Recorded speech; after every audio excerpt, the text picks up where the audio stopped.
हमारे वामपंथी इतिहासकार हमें बताते आए हैं कि कैसे तैमूर लंग और उसकी क्रूर सेना ने दिल्ली को क्षत विक्षत करते हुए लाखों हिंदू वीरों को मृत्यु लोक भेजा था। यही इतिहासकार बड़े दाव से बताते हैं कि कैसे तैमूर भारत से अथाह संपत्ति लूटकर भारत में अपना सारा साम्राज्य खिजर खान सैयद के हाथों छोड़कर अपने आगे के अभियानों को आगे बढ़ाने हेतु निकाल पड़ा था। पर क्या यही सत्य है? क्या उस कालखंड में कुछ और घटित नहीं हुआ था इस देश में? यह अर्ध सत्य है। आज उस वीरांगना की कथा में हम आपको बताएंगे जिसे वामपंथी इतिहासकारों ने हमसे वर्षों तक छुपाए रखा।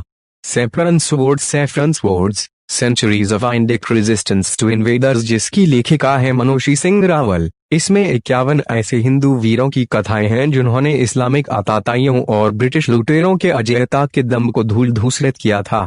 आज की कथा इसी पुस्तक के पहले अध्याय से ली गई है और ये कथा है तैमूर को अपना भारत अभियान अपूर्ण छोड़ पलायन करने हेतु विवश करने वाली वीरांगना रामाप्यारी गुर्जर की। रामाप्यारी गुर्जर का जन्म सहारनपुर के एक चौहान गुर्जर परिवार में हुआ था।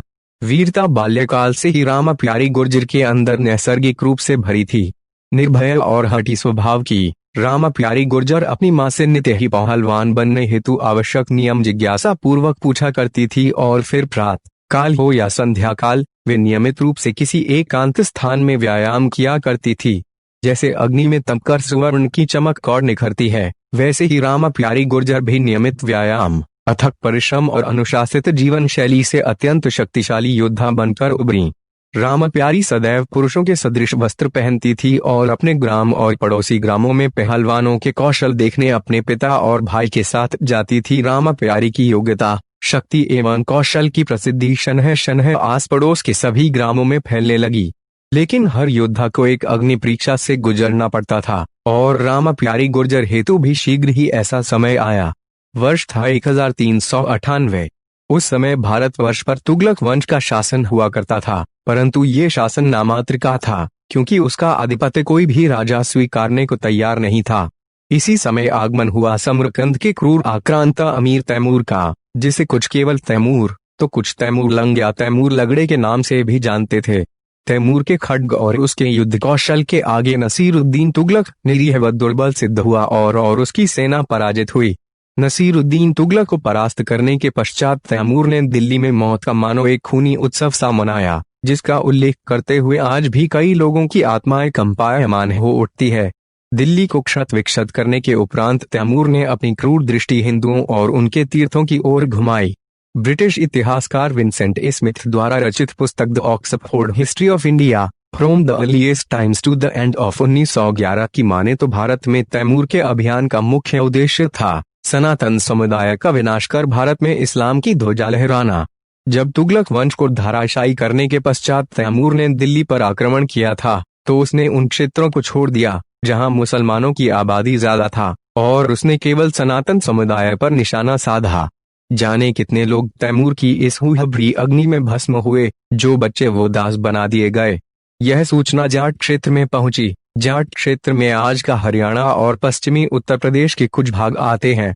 जाट क्षेत्र के तत्कालीन प्रमुख देवपाल ने महापंचायत का आयोजन किया। इस महापंचायत में जाट, गुर्जर, अहीर, वाल्मीकि, राजपूत, ब्राह्मण एवं आदिवासी जैसे अनेक समुदायों के सदस्य शामिल थे। महापंचायत में देवपाल ने न केवल तैमूर के अत्याचारों को सबके समक्ष उजागर किया, अपितु वहां उपस्थित सभी समुदायों से यह निवेदन किया कि वे अपने सभी मतभेद भुलाकर एक हों और तैमूर को उसी की भाषा में जवाब कर न केवल सनातन समुदाय की रक्षा करें, वरन समूचे भारतवर्ष के लिए एक अनुपम उदाहरण पेश करें। अंततः सभी समुदायों की सहमति से महापंचायत ने तैमूर की सेना से छापामार युद्ध लड़ने की रणनीति बनाई।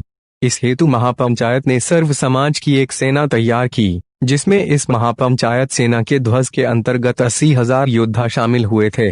इन्हें समर्थन देने हेतु 40,000 अतिरिक्त सैनिकों की टुकड़ी तैयार की गई, जिसमें सभी महिला सदस्य थी और उनकी सेनापति नियुक्त हुई रामाप्यारी गुर्जर। वहीं मुख्य सेना के प्रमुख थे महाबली जोगराज सिंह गुर्जर और उनके सेनापति थे वीर योद्धा हरवीर सिंह गुलिया।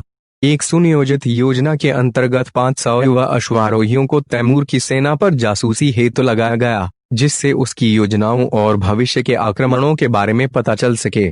यदि तैमूर एक स्थान पर हमला करने की योजना बनाता तो उससे पहले ही रुग्ण, वृद्धजनों और शिशुओं को सुरक्षित स्थानों पर सभी मूल्यवान वस्तुओं सहित स्थानांतरित कर दिया जाता। वीर रामा प्यारी गुर्जर ने देश रक्षा हेतु शत्रु से लड़कर प्राण देने की प्रतिज्ञा की।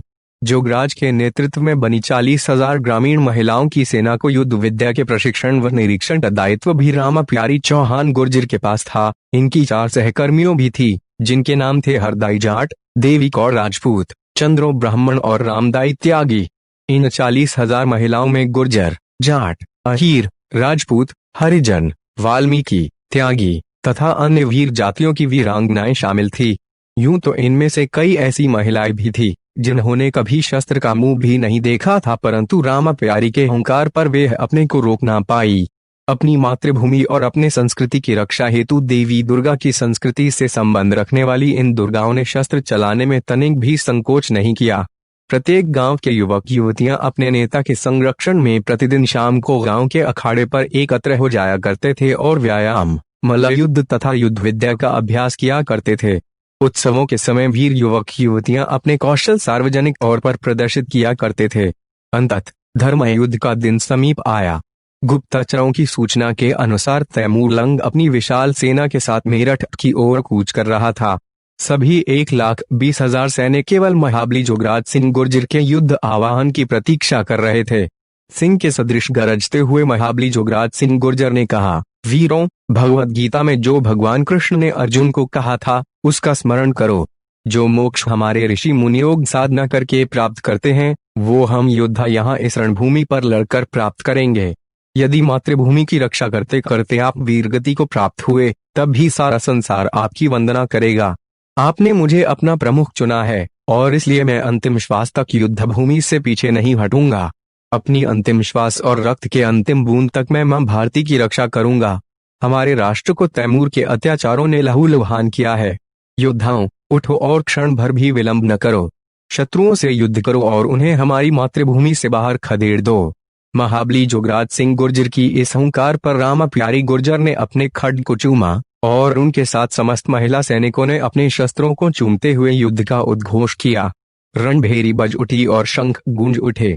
सभी योद्धाओं ने शपथ ली कि वे किसी भी स्थिति में अपने सैन्य प्रमुख की आज्ञाओं की अवहेलना नहीं करेंगे और वे तब तक नहीं बैठेंगे जब तक तैमूर और उसकी सेना को भारत भूमि से बाहर नहीं खदेड़ देते।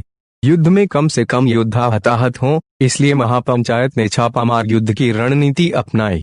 रामा प्यारी गुर्जर ने अपनी सेना की 3 टुकड़ियां बनाई, जहां एक और कुछ महिलाओं पर सैनिकों के लिए भोजन और शिविर की व्यवस्था करने का दायित्व था, तो वहीं कुछ महिलाओं ने युद्ध भूमि में लड़ रहे योद्धाओं को आवश्यक शस्त्र और राशन का बीड़ा उठाया। इसके अलावा रामा प्यारी गुर्जर ने महिलाओं की एक और टुकड़ी को शत्रु सेना के राशन पर धावा बोलने का निर्देश दिया, जिससे शत्रु के पास न केवल खाने की कमी होगी, अपितु धीरे धीरे उनका मनोबल भी टूटने लगे। उसी टुकड़ी के पास विश्राम करने को आए शत्रुओं पर धावा बोलने का भी भार था। 20,000 महापंचायत योद्धाओं ने उस समय तैमूर की सेना पर हमला किया, जब वह दिल्ली से मेरठ हेतु निकलने ही वाला था। 9,000 से ज्यादा शत्रुओं को रात में ही कुंभीपाक पहुंचा दिया गया। इससे पहले कि तैमूर की सेना एकत्रित हो पाती, सूर्योदय होते ही महापंचायत के योद्धा मानो अदृश्य हो गए। क्रोध में विक्षिप्त सा हुआ तैमूर मेरठ की ओर निकल पड़े, परंतु यहाँ भी उसे निराशा ही हाथ लगी। जिस रास्ते से तैमूर मेरठ पर आक्रमण करने वाला था, वो पूरा मार्ग और उस पर स्थित सभी गांव निर्जन पड़े थे। इससे तैमूर की सेना अधीर होने लगी और इससे पहले वे कुछ समझ पाता, महापंचायत के योद्धाओं ने अनायास ही उन पर आक्रमण कर दिया। महापंचायत की इस वीर सेना ने शत्रुओं को संभलने का एक अवसर भी नहीं दिया और रणनीति भी ऐसी थी कि तैमूर कुछ कर ही ना सका। दिन में महाबली जोगराज सिंह गुर्जर के लड़ाके उसकी सेना पर आक्रमण कर देते और यदि वे रात को कुछ क्षण विश्राम करने हेतु अपने शिविर जाते, तो रामा प्यारी गुर्जर और अन्य वीरांगनाएं उनके शिविरों पर आक्रमण कर देती। रामा प्यारी की सेना का आक्रमण इतना सटीक और त्वरित होता था कि वे गाजर मूली की तरह काटे जाते थे और जो बचते थे वो रात भर ना सोने का कारण विक्षिप्त से हो जाते थे। महिलाओं के इस आक्रमण से तैमूर की सेना के अंदर युद्ध का मानो उत्साह ही क्षीण हो गया था। अर्धविक्षिप्त, थके हारे और घायल सेना के साथ आखिरकार हताश होकर तैमूर और उसकी सेना मेरठ से हरिद्वार की ओर निकाल पड़ी। पर यहाँ तो मानो रुद्र के गण उनकी स्वयं प्रतीक्षा कर रहे थे। महापंचायत की सेना ने उन पर पुनः अनायास ही उन पर धावा बोल दिया और इस बार तैमूर की सेना को मैदान छोड़कर भागने पर विवश होना पड़ा। इसी युद्ध में वीर हरवीर सिंह गुलिया ने सभी को चौंकाते हुए सीधा तैमूर पर धावा बोल दिया और अपने भाले से उसकी छाती छेद दी। तैमूर के अंगरक्षक तुरंत हरवीर पर टूट पड़े, परंतु हरवीर तब तक अपना काम कर चुके थे। जहां हरवीर उस युद्ध भूमि में ही वीर गति को प्राप्त हुए, तो तैमूर उस घाव से कभी नहीं उभर पाया और अंततः सन 1405 में उसी घाव में बढ़ते संक्रमण के कारण उसकी मृत्यु हो गई। जो तैमूर लाखों की सेना के साथ भारत विजय के उद्देश्य से यहाँ आया था, वो महज कुछ हजार सैनिकों के साथ किसी तरह भारत से भाग पाया। रोचक बात तो यह है कि ईरानी इतिहासकार शरीफुद्दीन अली यजीदी द्वारा रचित जफरनमा में इस युद्ध का उल्लेख भी किया गया है। यह युद्ध कोई आम युद्ध नहीं था, अपितु अपने सम्मान, अपने संस्कृति की रक्षा हेतु किया गया एक धर्म युद्ध था, जिसमें जाति धर्म सबको पीछे छोड़ते हुए हमारे वीर योद्धाओं ने एक क्रूर आक्रांता को उसी की शैली में सबक सिखाया। पर इसे हमारी विडंबना ही कहेंगे कि इस युद्ध के किसी भी नायक का गुणगान तो बहुत दूर की बात, हमारे देशवासियों को इस ऐतिहासिक युद्ध के बारे में लेशमात्र भी ज्ञान नहीं होगा।